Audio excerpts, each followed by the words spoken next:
Hello दोस्तों, स्वागत है आप सभी का एक बार फिर से एमपीपीएससी एमसीक्यू सॉल्यूशन पर।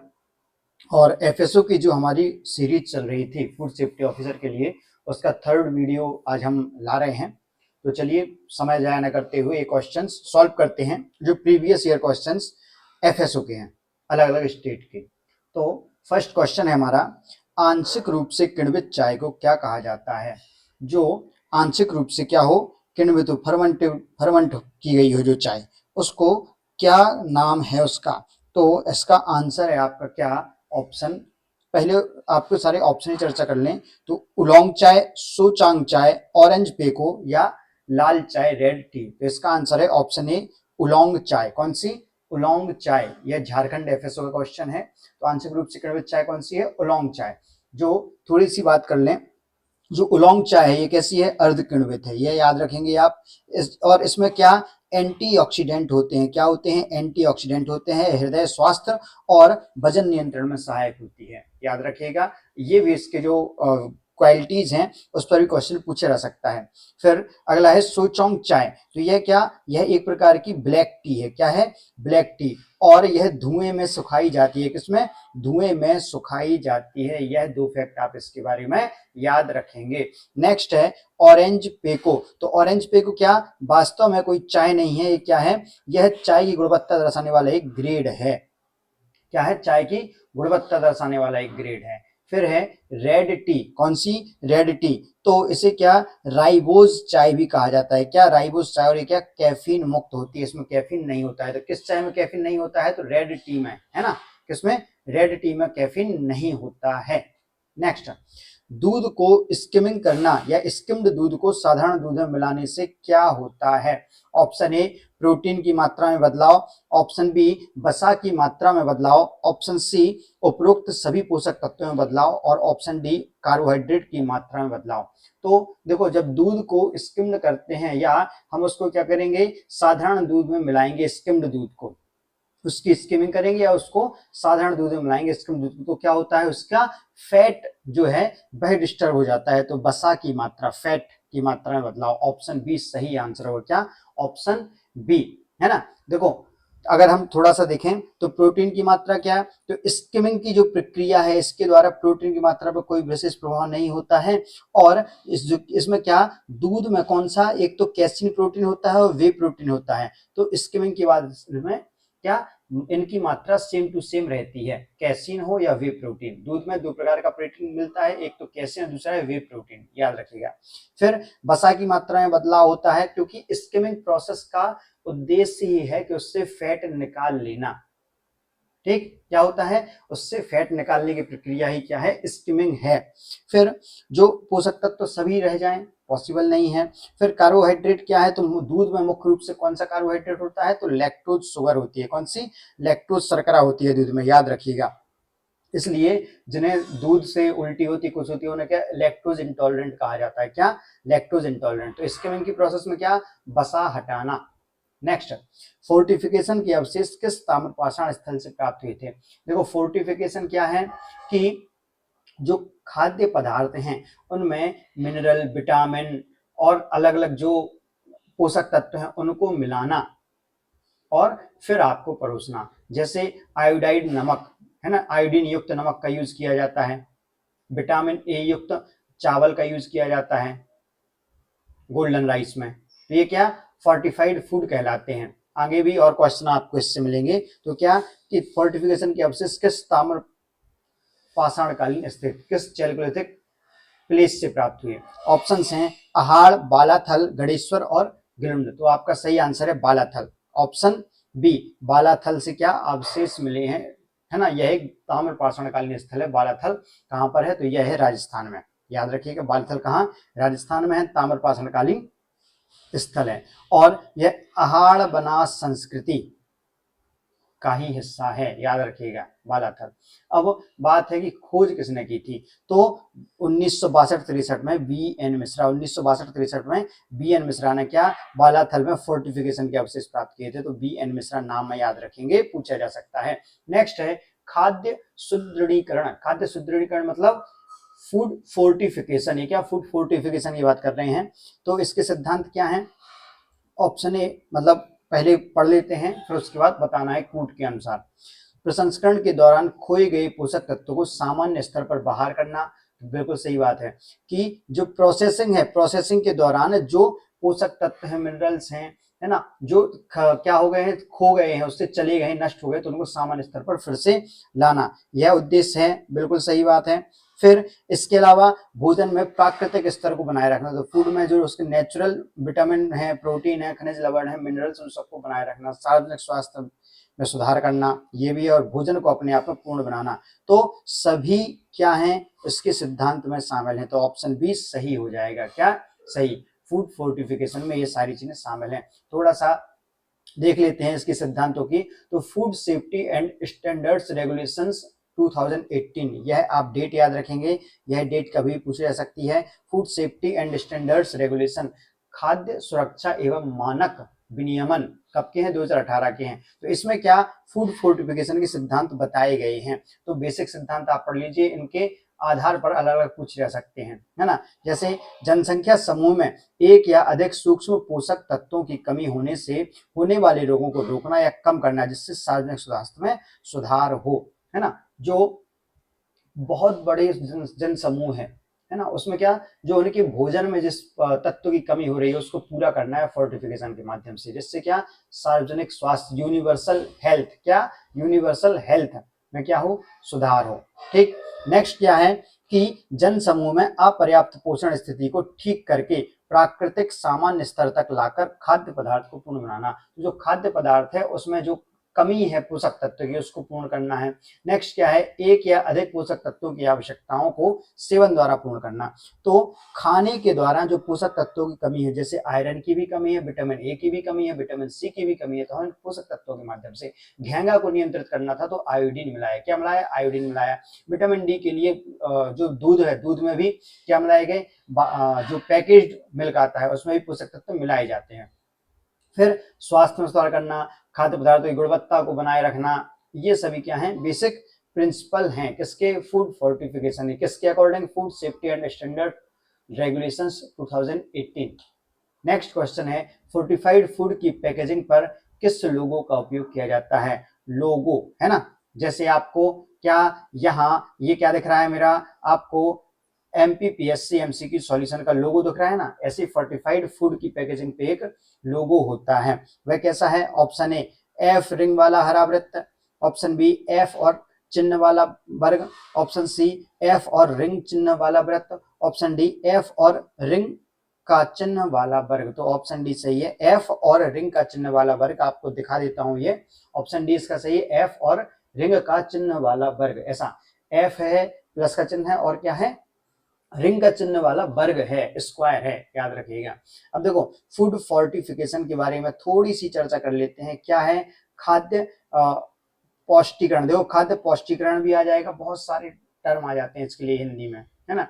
एक खाद्य पदार्थ में जानबूझकर एक या अधिक सूक्ष्म पोषक तत्वों को जोड़ने की प्रक्रिया ताकि स्वास्थ्य में सुधार हो, बहुत ही महत्वपूर्ण, याद रखिएगा, पूछी जा सकती है ना। अब इसमें क्या, जैसे चावल, आटा, तेल, नमक जैसे मुख्य खाद्य पदार्थों में iron, iodine, zinc, vitamin A, D जैसे पोषक तत्व मिलाए जाते हैं, है ना। अब ये क्या फसल के स्तर पर भी मिलाए जा सकते हैं, या जो प्रोसेस करके, जैसे चावल की पॉलिश कर रहे हैं तो पॉलिश के द्वारा मिला दिया, है ना, इस तरीके से भी मिला सकते हैं, या उनके आटे में मिला सकते हैं, ये सारी चीजें। फिर यह पोषक तत्वों की कमी को दूर करने का सुरक्षित, लागत प्रभावी और सामाजिक रूप से स्वीकार्य तरीका है, याद रखना फूड फोर्टिफिकेशन। नेक्स्ट क्वेश्चन की बात करें, खाद्य पैकेट पर प्लस एफ चिन्ह क्या दर्शाता है? पता है आप लोगों को? विदेशी खाद्य पदार्थ नहीं, फोर्टिफाइड खाद्य पदार्थ बिल्कुल सही, प्रसंस्कृत खाद्य पदार्थ नहीं, यह है प्रोसेसिंग, मतलब प्रोसेस्ड फूड को नहीं दर्शाता है, फोर्टिफिकेशन को दर्शाता है। सुरक्षित खाद्य पदार्थ नहीं, इसका मुख्य उद्देश्य क्या है? फोर्टिफाइड, है ना, फूड को दर्शाना। नेक्स्ट, बेहतर पोषण गुणवत्ता के लिए फसलों का प्रजनन किस नाम से जाना जाता है? देखो बेहतर पोषण गुणवत्ता के लिए, देखो यहाँ क्या पोषण गुणवत्ता के लिए बात की है, ना कि ये कि बेहतर उपज के लिए जो फसलों का प्रजनन किया जाता है, कि भाई उनका मॉडिफिकेशन किया जाता है। तो बायो मैग्निफिकेशन क्या? नहीं, बायोमैग्निफिकेशन क्या है कि जो हमारा पर्यावरण फूड चेन है, फूड चेन में कोई एक अपशिष्ट पदार्थ एक प्राथमिक स्तर के क्या उपभोक्ता तक, कंज्यूमर तक पहुंचा और वह अलग अगले स्तर तक, प्राइमरी कंज्यूमर से सेकेंडरी कंज्यूमर, फिर टर्सरी कंज्यूमर तक पहुंचता है, तो वो उस चीज का क्या वो खत्म नहीं होता है और उसकी संख्या मात्रा बढ़ जाती है फूड चेन में। जैसे कुछ अपशिष्ट है जो नष्ट नहीं होता है, उनकी बात करें, है ना। कुछ एक चित्र याद आ रहा होगा आपको कि हमने एक अपशिष्ट डाला, वो किसने, एक मछली ने अगर वो खाया, है ना, तो फिर उसके बाद उस मछली को अगर किसी कुत्ते या बिल्ली ने खाया, किसी कुत्ते या बिल्ली ने खाया, तो यह क्या उसमें भी जाएगा, यह इसमें, फिर उसके बाद जो उसको खाएगा, जैसे शेर खाएगा तो उसमें उसकी मात्रा बढ़ती जाएगी, इस अपशिष्ट की मात्रा इंक्रीज होती जाएगी। तो ये क्या बायोमैग्निफिकेशन है, याद रखिएगा। फिर बायो रिमेडिएशन, यह पर्यावरण स्वच्छ करने के लिए एक विधि है, तो यह भी नहीं है। फिर बायो फोर्टिफिकेशन, यही बात सही है, ऑप्शन सी बायो फोर्टिफिकेशन, याद रखिएगा, यही इसका सही आंसर है। यह फसलों के स्तर पर भी क्या किया जाता है, फसलों का फोर्टिफिकेशन किया जाता है, उसे बायो फोर्टिफिकेशन। देखो थोड़ा सा समझ लें बायो फोर्टिफिकेशन क्या है। तो फसल उगने के दौरान जो प्रजनन किया जाता है उसमें तत्व जोड़े जाते हैं, तो वह क्या है, बायो फोर्टिफिकेशन। इसमें प्रसंस्करण के दौरान नहीं, प्रसंस्करण के दौरान किया जाएगा वो ओनली फोर्टिफिकेशन कहलाएगा, याद रखिएगा। फिर इसका अर्थ क्या है, फसलों में पोषक तत्वों की मात्रा को बढ़ाना, जैसे आयरन, जिंक, विटामिन ए, और सब चीजें ठीक है। मुख्य बात आपको याद रखनी है, फसलों को उगने के दौरान मिलाया जाता है। ठीक, नेक्स्ट, खाद्य पदार्थों के पोषण मूल्य को बढ़ाने के लिए इस्तेमाल की जाने वाली प्रक्रिया का उल्लेख करें। तो खाद्य पदार्थों के जो पोषण मूल्य को बढ़ाने के लिए किस प्रोसेस का यूज किया जाता है। तो देखो अभी आपने जो क्या किया था, पिछला क्वेश्चन पढ़ा, इसमें ऑप्शन आप ध्यान से पढ़ना, bio magnification, bio remediation, bio fortification और बायो माइनिंग। अब यही क्या, यही उनके हिंदी में नाम लिखे हैं, जैव आवर्धन मतलब बायो मैग्निफिकेशन, जैव प्रौद्योगिकी बायो टेक्नोलॉजी हुआ, जैव सुदृढ़ीकरण या बायो फोर्टिफिकेशन, और जैव सूचना विज्ञान तो बायो इंफॉर्मेशन, या जो आपका फोर्थ ऑप्शन था क्या, बायो माइनिंग, है ना। ये तो अब क्या है आंसर, तो ऑप्शन बी जैव सुदृढ़ीकरण बायो फोर्टिफिकेशन, यह बताने की जरूरत नहीं है, समझ गए होंगे आप लोग। नेक्स्ट, आयोडीन युक्त नमक में आयोडीन की मात्रा का मानक उपभोग स्तर क्या है। ऑप्शन ए 15 से 30 ppm, option B 10 ppm, option C 120 ppm, option D उपरोक्त में से कोई नहीं। तो इसका सही आंसर है ऑप्शन ए 15 से 30 ppm। आयोडीन युक्त नमक में आयोडीन कितना मिलाया जाता है, यह आपसे पूछा जाएगा कभी भी। तो देखो नमक दो प्रकार का फोर्टिफाइड होता है, सिंपल फोर्टिफाइड में केवल आयोडीन मिलाया जाता है, फिर एक आता है डबल फोर्टिफाइड नमक। क्या आता है, डबल फोर्टिफाइड नमक, जिसमें आयोडीन के साथ साथ आयरन भी मिलाया जाता है। क्या मिलाया जाता है, आयोडीन के साथ साथ आयरन। तो याद रखना जो आयोडीन है, आयोडीन को किस रूप में मिलाया जाता है, तो आयोडीन को मिलाया जाता है पोटेशियम आयोडाइड के फॉर्म में, किसमें, पोटेशियम आयोडेट के फॉर्म में। और जो लोहा मिलाया जाता है, लोहे तत्व है फेरस सल्फेट, क्या, फेरस सल्फेट या फेरस फ्यूमरेट के रूप में मिलाया जाता है। यह क्वेश्चन आपको रखा मिलेगा अपने एग्जाम में, याद रखिएगा। तो क्या सल्फेट जो लोहे तत्व मिलाया जाता है फेरस सल्फेट या फेरस फ्यूमरेट के रूप में, और लोहे तत्व कितने पीपीएम में, तो 850 से 1100 पीपीएम में मिलाया जाता है। वहीं आयोडीन कितना 1530 पीपीएम मिलाया जाता है। ठीक, याद रखिएगा। नेक्स्ट, दूध में आमतौर पर फोर्टिफिकेशन के उद्देश्य से कौन सा विटामिन मिलाया जाता है। देखो जो दूध है, तो दूध में क्या विटामिन सी नहीं पाया जाता है, याद रखिए। अब क्या, दूध को जब हम क्या करते हैं, उसको गर्म करते हैं, पाश्चुरीकृत करते हैं, तो क्या उसके विटामिन क्या कम होते जाते हैं। इसलिए फोर्टिफिकेशन के दौरान दूध में क्या, विटामिन ए। तो ये झारखंड एफएसओ क्वेश्चन है। Option A vitamin A, option B vitamin B12, option C vitamin D और ऑप्शन डी विटामिन ई। तो मुख्य रूप से विटामिन ए मिलाया जाता है। विटामिन डी तो क्या होता है कि हमारे शरीर में संश्लेषित होता है धूप के संपर्क में आने पर। विटामिन डी क्या हमारे शरीर में संश्लेषित होता है, याद रखिएगा, विटामिन ए। कहीं कहीं आपको विटामिन ए और डी दोनों आंसर भी मिलेंगे, याद रखिएगा, लेकिन झारखंड एफएसओ ने यही आंसर माना है, विटामिन ए। नेक्स्ट, तो देखो थोड़ा सा डिस्क्रिप्शन, दूध में क्या, कैल्शियम, प्रोटीन, विटामिन ए और डी, इन सभी से समृद्ध है। और क्या, जब हम फैट हटाते हैं मतलब मलाई हटाते हैं, तो विटामिन ए और डी की हानि हो जाती है, याद रखिएगा। नेक्स्ट है, भारत में फोर्टिफाइड चावल को निम्न चीजों से फोर्टिफाइड किया जाता है। तो चावल है, चावल में किस किस चीज से फोर्टिफाइड किया जाता है भारत में? Option A iodine, vitamin A और विटामिन बी। तो आयोडीन हम चावल में क्यों मिलाएंगे? आयोडीन तो हम नमक में मिलाते हैं, ठीक। तो यह ऑप्शन क्या आपका कट गया। फिर है option B calcium, vitamin C और विटामिन के, चावल में ये मिलाएंगे क्या? फिर है सी आयरन, फॉलिक एसिड और विटामिन B12। तो देखो ये क्या, फिर ऑप्शन डी है कॉपर, आयरन और जिंक। तो कॉपर, आयरन और जिंक नहीं है, ऑप्शन सी सही है, आयरन, फॉलिक एसिड और विटामिन B12। तो देखो आयरन मिलाएंगे, आयरन को पचाने के लिए, फॉलिक एसिड मिलाएंगे और विटामिन B12, ये सभी किसके लिए? एनीमिया खत्म करने के लिए महत्वपूर्ण है। फॉलिक एसिड आयरन को पचाने के लिए और विटामिन B12 में क्या कोबाल्ट पाया जाता है, यह भी क्या एनीमिया के लिए आवश्यक है। नेक्स्ट, अनाज, आलू और पास्ता समूह किसका अच्छा स्रोत है? अच्छा चावल वाले में याद रखना गोल्डन राइस है, गोल्डन राइस में विटामिन ए से भरपूर होता है, याद रखिएगा गोल्डन राइस। नेक्स्ट है अनाज, आलू और पास्ता समूह किसका अच्छा स्रोत है? तो देखो अनाज हुए जैसे गेहूं, चावल, फिर आलू हुआ और पास्ता। तो पास्ता तो वही आप खाते ही हो इटालियन। आलू में याद रखो, आलू में क्या कार्बोहाइड्रेट होता है, क्या कार्बोहाइड्रेट। फिर ऑप्शंस देखो, पहला ही ऑप्शन क्या है आपका कार्बोहाइड्रेट, और ऑप्शन में देख लो विटामिन सी क्या आलू में होता है? विटामिन सी क्या खट्टे फलों में पाया जाता है, जैसे नींबू हुआ, संतरा हुआ। कैल्शियम, तो कैल्शियम कहाँ? दूध में पाया जाता है, चूने में पाया जाता है ना। फिर है विटामिन डी, तो विटामिन डी और कैल्शियम एक दूसरे के पूरक ही हैं, याद रखिएगा।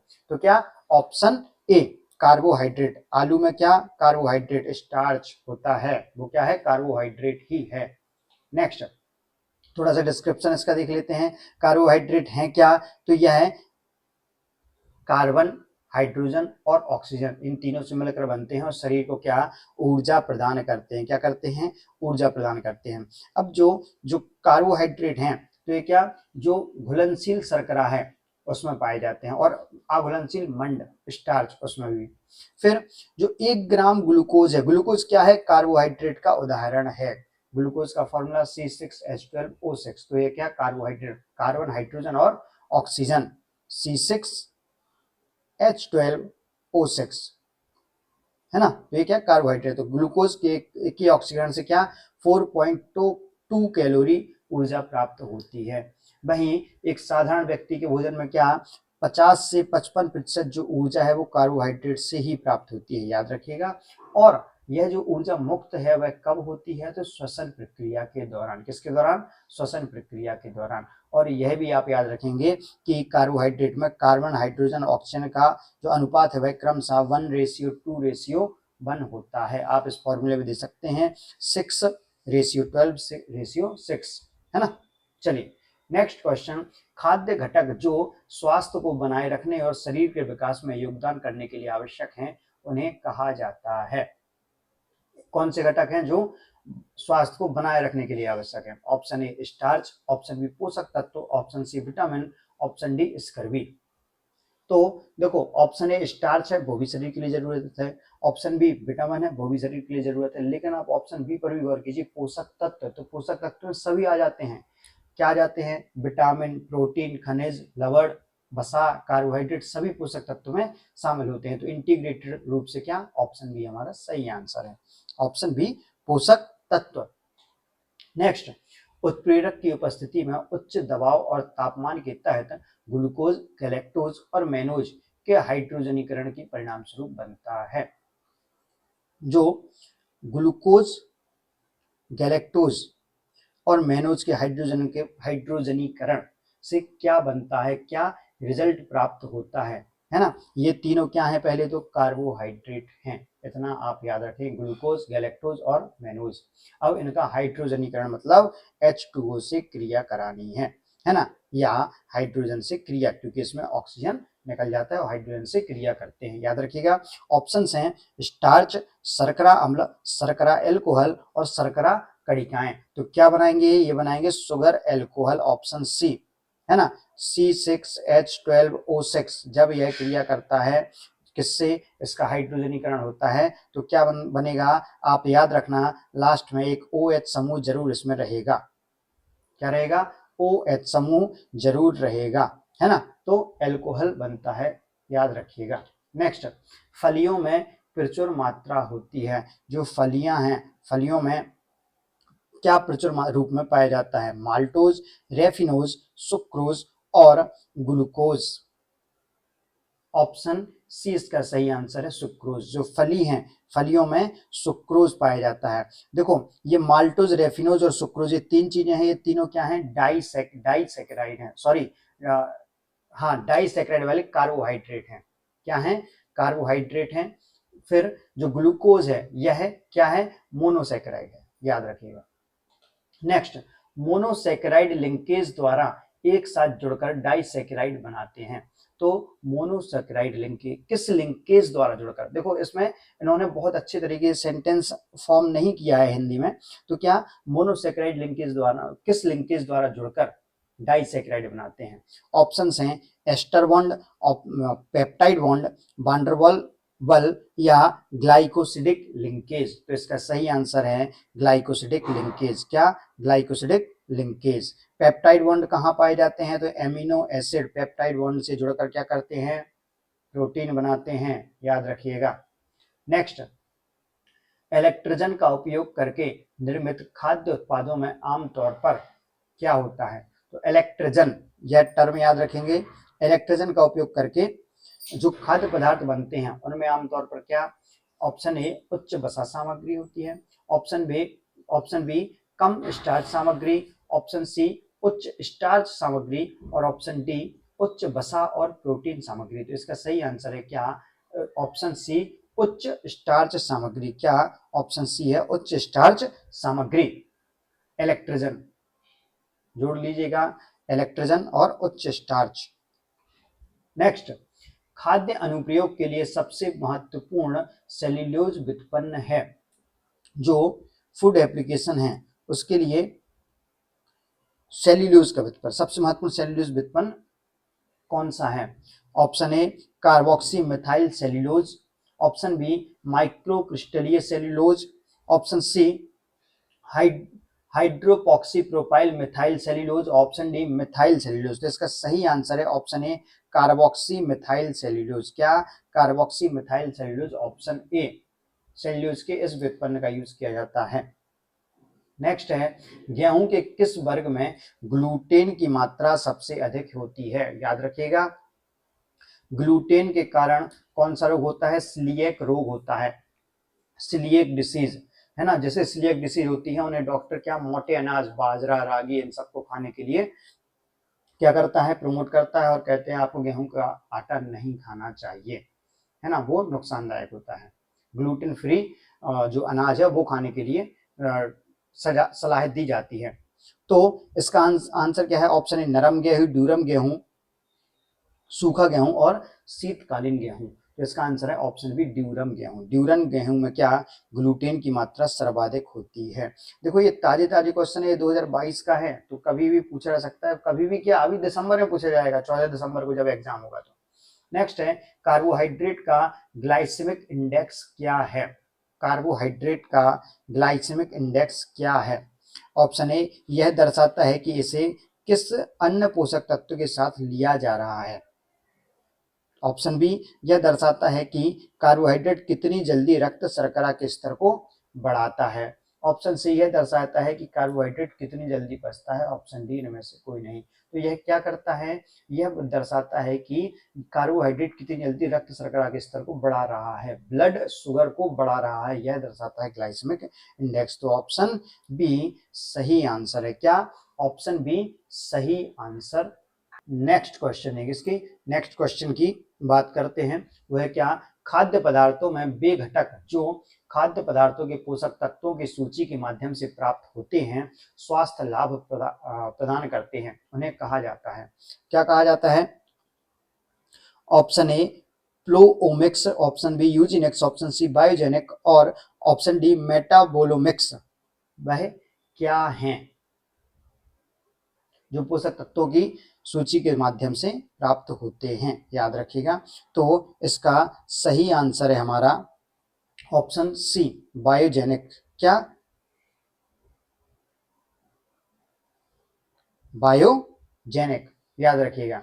खाद्य पदार्थों में ऐसे घटक जो पोषक तत्वों की सूची के माध्यम से प्राप्त होते हैं और स्वास्थ्य लाभ प्रदान करते हैं, तो क्या है, बायोजेनिक। नेक्स्ट है, देश के ग्रामीण लोगों की मैक्रोन्यूट्रिएंट आवश्यकता के लिए कौन सा मोटा अनाज पर्याप्त है? तो ऑप्शन से गेहूं, चावल, मक्का, रागी। तो गेहूं चावल तो मोटे अनाज है नहीं, है ना, मक्का और रागी है, तो इसमें मुख्य है क्या, रागी। माइक्रोन्यूट्रिएंट प्रदान करने के लिए सरकार द्वारा भी यह क्या सलाह दी जाती है लोगों को, है ना, और इसे प्रमोट भी किया जा रहा है रागी को। नेक्स्ट है, मोनोलिन और थीमेटिन प्राकृतिक स्वीटनर हैं जो रासायनिक रूप से किस श्रेणी में आते हैं? अब ए प्रोटीन, कार्बोहाइड्रेट, एल्कलॉइड या स्टेरॉइड। तो इसका आंसर है सही ऑप्शन ए, मोनोलिन और थीमेटिन क्या है, यह प्रोटीन है, यह रासायनिक रूप से प्रोटीन की श्रेणी में आते हैं, क्या है, प्राकृतिक नेचुरल स्वीटनर हैं। नेक्स्ट, निम्नलिखित में से कौन सा संरचनात्मक प्रोटीन है? तो संरचनात्मक प्रोटीन कौन सा है? मायोसिन, कोलेजन, गामा ग्लोब्यूलिन या एक्टिन। तो इसका सही आंसर है option B, collagen. Option B, collagen क्या है, एक संरचनात्मक प्रोटीन है। नेक्स्ट है, स्पिरुलिना किसका समृद्ध स्रोत है? प्रोटीन का, खनिज का, विटामिन का या उपरोक्त सभी का? तो स्पिरुलिना है वो एक किसका, प्रोटीन का क्या समृद्ध स्रोत है। नेक्स्ट, दूध की चिपचिपाहट किस घटक के कारण होती है? दूध की चिपचिपाहट, एल्ब्यूमिन, ग्लोब्यूलिन, कैसीन या फॉस्फोलिपिड्स। तो इसकी चिपचिपाहट होती है कैसीन के कारण। दूध में क्या, कैसीन। कौन सी? लैक्टोज शुगर, लैक्टोज शुगर होती है। शुगर कौन सी? लैक्टोज है ना, लैक्टोज शर्करा।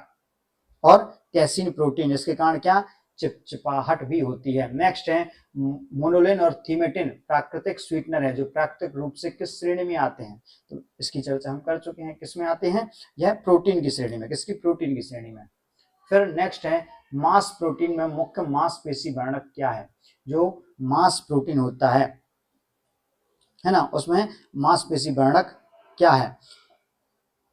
मायोसिन, ऑक्सीसायोग्लोबिन, हीमोग्लोबिन या मायोग्लोबिन। तो क्या है ऑप्शन डी, मायोग्लोबिन। मांसपेशी वर्णक कौन सा वर्णक, कलरिंग एजेंट, तो वह मायोग्लोबिन। नेक्स्ट है, मकई में मुख्य प्रोटीन कौन सा है? मक्के में ओरिजिनिन, ग्लूटेनिन, डोर्डेनिन या जीन। तो यह है ऑप्शन डी, जीन। मकई में मुख्य प्रोटीन क्या है? Gene, D. फिर खाद्य पदार्थों में प्रोटीन की मात्रा का अनुमान किस विधि से लगाया जाता है? ऑप्शंस हैं, कैजेल्डा हल विधि। कौन सी? कैजेल्डा हल विधि। फिर NIR विधि, लॉरी विधि या उपयुक्त सभी विधियों का यूज किया जाता है। तो खाद्य पदार्थ प्रोटीन की मात्रा का अनुमान, प्रोटीन की मात्रा का अनुमान लगाने के लिए इन सभी विधियों का यूज किया जाता है। ऑप्शन डी, कैजेल्डा हल विधि, NRI विधि और लॉरी विधि, याद रखिएगा। नेक्स्ट है, हार्मोन बनाने, स्वस्थ त्वचा और कोशिका झिल्ली बनाने के लिए आवश्यक पोषक तत्व कौन से हैं? क्या क्या बना रहे हैं? हार्मोन बनाना है, स्वस्थ त्वचा बनानी है और कोशिका झिल्ली बनानी है। तो ऑप्शन हमारे पास वसा, फाइबर, कार्बोहाइड्रेट और विटामिन B12। तो आपका सही आंसर है ऑप्शन ए, वसा। क्या? वसा, लिपिड, याद रखिएगा। फैट के द्वारा क्या, हार्मोन बनते हैं, फिर त्वचा भी स्वस्थ होती है, कोशिका झिल्ली बनती है। ठीक। नेक्स्ट है, खालिस्तान या किस उपकरण का उपयोग खाद्य तेल की फैटी एसिड संरचना निर्धारित करने के लिए किया जाता है? जो एडिबल ऑयल है, क्या है? एडिबल ऑयल, उसकी फैटी एसिड स्ट्रक्चर निर्धारित करने के लिए किस उपकरण का या विधि का यूज किया जाता है? तो ऑप्शन से आपके पतली परत chromatography, thin layer chromatography. Option B है high performance thin layer chromatography, HPTLC। फिर है लिक्विड क्रोमेटोग्राफी और गैस लिक्विड क्रोमेटोग्राफ। तो यह आपका सही आंसर है option D, gas liquid chromatograph का यूज किया जाता है। यह फुल फॉर्म भी आप याद रखेंगे, TLC क्या है? Thin layer chromatography. ऐसे ही HPTLC क्या है? High performance thin layer chromatography है। फुल फॉर्म याद रखेंगे, पूछा जाएगा। नेक्स्ट है, निम्न में से कौन सा तेल के हाइड्रोजनीकरण में उत्प्रेरक के रूप में यूज किया जाता है? तो जो एडिबल ऑयल है उनके हाइड्रोजनीकरण, जो वनस्पति तेल है ना, उनके हाइड्रोजनीकरण में क्या उत्प्रेरक के रूप में, कैटलिस्ट के रूप में यूज किया जाता है? कॉपर, निकल, कैडमियम या आयरन। तो आपका सही आंसर है क्या? ऑप्शन बी, निकल। क्या है? ऑप्शन बी, निकल। नेक्स्ट बात करें बॉडी मास इंडेक्स, BMI के बारे में, कि एक वयस्क शरीर की ऊंचाई के संबंध में मांसपेशियों में वसा द्रव्यमान को मापता है। सही है। देखो, एक वयस्क शरीर है, क्या है? वयस्क शरीर, तो उसकी ऊंचाई के संबंध में मांसपेशियों के में वसा द्रव्यमान। तो क्या हाइट हाइट और हाइट और वेट, या मैं कहूं वेट, है ना, उसकी हाइट और वेट का रेशियो होता है। फिर वसा को दर्शाता है, वसा तो दर्शाएगा, फैट वेट वही दर्शाता है वसा।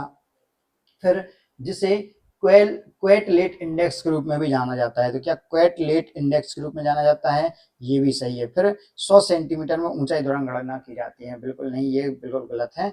तो क्या 134 123 अपना सही है, 123, 4 नहीं है सही, 4 इसमें है, ये गलत हो गया, ये गलत हो गया, ये गलत हो गया, ऑप्शन बी सही है, ऑप्शन बी सही है, 123। नेक्स्ट, मांसपेशियों में वसा की घुसपैठ और अत्यधिक मांसपेशियों की बर्बादी किसकी विशेषता है। तो जो मांसपेशी है वहां फैट बढ़ जाए, या फिर मांसपेशियां क्या हो, खराब होने लगे, तो यह किस कहना चाहिए किस रोग में होता है। ऑप्शन है muscular dystrophy, muscular lipotrophy, muscular entropy और मस्कुलर एंट्रोफी। देखो जिसने थोड़ा सा भी बायोलॉजी के बारे में जानता है उसे समझ जाएगा, ये बाकी क्या फर्जी ऑप्शन उन्होंने बना दिए, मस्कुलर एंट्रोपी, मस्कुलर एंट्रोफी कुछ नहीं है, मस्कुलर डायस्ट्रोफी एक डिजीज है, मस्कुलर डायस्ट्रोफी, याद रखिएगा, ऑप्शन ए। नेक्स्ट है, किसको मुख्य रूप से वनस्पति तेल या वसा में बासीपन को रोकने के लिए मिलाया जाता है। उसका बासीपन की पुरानी हो रही है तो खराब ना हो, यह रोकने के लिए मिलाया जाता है। A antioxidant, B anti fungal agent, C antiviral agent और डी एंटी बैक्टीरियल एजेंट। तो किसको बनाया जाता है कि ऑक्सीकरण को रोकेंगे, क्या करेंगे, ऑक्सीकरण को रोकते हैं। तो एंटीऑक्सीडेंट, किसी भी बासी पदार्थ को खराब होने से बचाने के लिए हम क्या उसमें ऑक्सीकरण की प्रक्रिया को कम करते हैं, याद रखिएगा, तो एंटीऑक्सीडेंट। नेक्स्ट है, जिन खाद्य पदार्थों में उच्च ट्रांस वसा होता है वे हैं, उच्च ट्रांस वसा, ट्रांस फैट होता है, वे क्या है, मार्जरीन वनस्पति, ऑप्शन ए हुआ। ऑप्शन बी क्या है, तले हुए खाद्य पदार्थ और बेकरी उत्पाद जैसे केक, बिस्किट और पाई। ऑप्शन सी उपरोक्त सभी, ऑप्शन डी इनमें से कोई नहीं। तो क्या हो जाएगा आपका, देखो मार्जरीन और वनस्पति इनमें है उच्च ट्रांसफैट, हाई ट्रांसफैट किसमें होता है, वनस्पतियों में भी होता है, तले हुए खाद्य पदार्थों में, बेकरी उत्पाद, केक, बिस्किट सब में होता है। तो ऑप्शन सी हमारा सही आंसर हो जाएगा, उपयुक्त सभी। नेक्स्ट, किस प्रकार की वसा को हृदय के लिए स्वस्थ माना जाता है, संतृप्त वसा, ट्रांस वसा, ऑप्शन सी मोने अनसैचुरेटेड वसा, ऑप्शन डी पॉली अनसैचुरेटेड वसा। देखो ये आ गया क्वेश्चन, सबको पता है अनसैचुरेटेड या असंतृप्त वसा, लेकिन उसमें भी टाइप हैं, मोने अनसैचुरेटेड या पॉली अनसैचुरेटेड। तो सही आंसर है mono unsaturated, mono unsaturated fat. Next, जमे हुए मिठाई की तैयारी का उपयोग किया जाता है। तो जमी हुई मिठाई की तैयारी में क्या उपयोग किया जाता है, तो पशु वसा मतलब एनिमल फैट, फिर आर्टिफिशियल फैट या वनस्पति वसा या तेल, तो क्या प्लांट फैट या ऑयल, फिर वेजिटेबल फैट या वेजिटेबल ऑयल, फिर ऑप्शन डी है मिल्क फैट, दूध वसा। तो ऑप्शन सी वनस्पति वसा या तेल का यूज किया जाता है मिठाइयों को तैयार कराने में। नेक्स्ट क्वेश्चन है, FSSAI 2006 के अनुसार कम वसा वाली क्रीम में न्यूनतम वसा कितनी होनी चाहिए। Food safety and standard authority of India 2006 act जो है उसके अनुसार कम वसा वाली क्रीम में न्यूनतम फैट कितना होना चाहिए। ऑप्शन ए 10%, 80%, 25% और 99%। देखो आप बी और डी तो हटा दोगे, उन्होंने मिनिमम की बात की है, तो मैक्सिमम तो वैसे ही नहीं होगा, ना 80% होगा ना 99% होगा। आप बचा आपका ऑप्शन ए और सी, अब इसमें आपको पता होना चाहिए, दो तो आप हटा लोगे, तो क्या उसके लिए आपको ये प्रैक्टिस करनी है, क्या है ऑप्शन सी 25%, मिनिमम 25% फैट होनी चाहिए क्रीम में। नेक्स्ट है, आवश्यक फैटी एसिड की कमी का लक्षण क्या है। जो रिक्वायर्ड फैटी एसिड हैं उनकी कमी से क्या होता है। Option A glossitis, option B phrynoderma, option C खुजली, ऑप्शन डी एक्जिमा। तो क्या ऑप्शन बी फ्रीनोडर्मा, क्या फ्रीनोडर्मा, याद रखिएगा फैटी एसिड की कमी से। नेक्स्ट है, निम्न में से किसका कैलोरी मान सबसे अधिक होता है, किसका कैलोरी मान सबसे अधिक है। Option A vitamin, option B carbohydrate, option C वसा, ऑप्शन डी प्रोटीन। तो सही आंसर है ऑप्शन बी वसा। क्या है ऑप्शन बी वसा। देखो कार्बोहाइड्रेट क्या, 4.2 कैलोरी। 1 ग्राम कार्बोहाइड्रेट के ऑक्सीकरण से 4.3 कैलोरी ऊर्जा, वहीं वसा के ऑक्सीकरण से क्या 9.3 कैलोरी ऊर्जा प्राप्त होती है। नेक्स्ट है 10 ग्राम तेल से प्राप्त ऊर्जा। 10 ग्राम तेल से कितनी ऊर्जा प्राप्त होती है? Option A 900 kilo calorie, option B 90 kilo calorie, option C 9 kilo calorie, option D 270 kilo calorie. सही आंसर है option B 90 kilo calorie, 90 kilo calorie, option B. Next है निम्नलिखित में से कौन सा अम्ल पशु वसा में मौजूद होता है? कौन सा एसिड होता है एनिमल फैट में? Option A erucic acid, option B palmitic acid, option C palmitoleic acid, option D linoleic acid. तो आपका सही आंसर है ऑप्शन बी पॉमेटिक एसिड। क्या पॉमेटिक एसिड कहाँ पाया जाता है? एनिमल फैट में पाया जाता है पॉमेटिक एसिड। नेक्स्ट है ब्यूटाइलेटेड हाइड्रोक्सी एनिसोल का उपयोग वसा और तेलों में किसके रूप में किया जाता है? किसके रूप में किया जाता है? देखो ब्यूटाइल हाइड्रोक्सी एनिसोल, यह आप केमिकल का नाम याद रखेंगे, है ना, क्योंकि क्वेश्चन पलट कर भी आ सकता है कि वसा और तेलों में खाली। पहले इसका आंसर डिस्कस कर लेते हैं हम। ऑप्शन ए परिरक्षक, option B antioxidant, option C पाइसी कारक, option D anti caking agent. तो इसका है antioxidant, option B. Option B, है ना, कि वह जल्दी खराब ना हो उसके लिए। तो जो वसा और तेल है, फैट है और ऑयल है, इनमें एंटीऑक्सीडेंट के लिए निम्न में से किस केमिकल का यूज किया जाता है? तो आपका आंसर होगा क्या? ब्यूटाइलेटेड हाइड्रोक्सी एनिसोल, याद रखिएगा। नेक्स्ट है उच्च पौधों में पाए जाने वाले लिपिड घुलनशील पीले नारंगी लाल द्रव्य को क्या कहा जाता है? तो उच्च पौधों में पाए जाने वाले लिपिड घुलनशील पीले नारंगी लाल रंग द्रव्य को क्या कहा जाता है? Option A carotenoid, option B betalain, option C anthocyanin, option D desmoid. तो आपका सही आंसर है ऑप्शन ए कैरोटीनाइड। क्या? कैरोटीनाइड, याद रखिएगा। नेक्स्ट है निम्नलिखित में से कौन सा जुड़ा आवश्यक फैटी एसिड का प्रतिनिधित्व करता है? कौन सा जुड़ा आवश्यक फैटी एसिड का प्रतिनिधित्व करता है? ए लिनोलिक और पॉमेटिक, ऑप्शन बी लिनोलिक और लिनोलिनिक, ऑप्शन सी स्टीयरिक और ओलिक, ऑप्शन डी पॉमेटिक और स्टीयरिक। पॉमेटिक का तो आप याद रखेंगे एनिमल में पाया जाता है ना। कौन सा जुड़ा फैटी एसिड का प्रतिनिधित्व करता है? तो लिनोलिक और लिनोलिनिक, ऑप्शन बी आपका सही आंसर है। क्या है? Option B. नेक्स्ट है लेसिथिन एक है, लेसिथिन क्या है?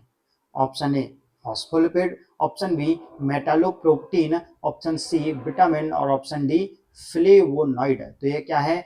फॉस्फोलिपिड है। लेसिथिन क्या है? एक फॉस्फोलिपिड है, याद रखिएगा। नेक्स्ट है किसका उपयोग, खाली स्थान का उपयोग जिलेटिन डेजर्ट और सॉफ्ट ड्रिंक्स में एडिटिव के रूप में किया जाता है ना।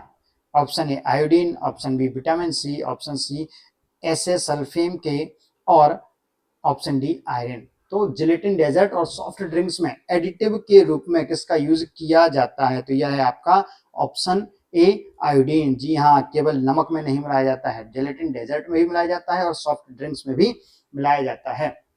नेक्स्ट है दूध में किसकी कमी होती है? दूध में किसकी कमी होती है? दूध में क्या नहीं पाया जाता है? तो याद रखना दूध में विटामिन सी नहीं पाया जाता है। ऑप्शन विटामिन डी नहीं, विटामिन ए नहीं, विटामिन बी नहीं, विटामिन सी। जी हाँ, विटामिन सी की कमी होती है दूध में, याद रखिएगा। तो यहाँ पर हमारे 50 क्वेश्चन कंप्लीट होते हैं। यह सीरीज आप लगातार देखते रहिए और जो एफएसओ की सीरीज है, हमारी जो एफएसओ की सीरीज है तैयारी जीत की, इससे जुड़ी रही है। आपकी तैयारी जरूर होगी जीत की। वीडियो को शेयर करें, चैनल को सब्सक्राइब करें, लाइक भी करें वीडियो पर और कमेंट भी करें और अपने दोस्तों से शेयर भी करें। Thank you so much.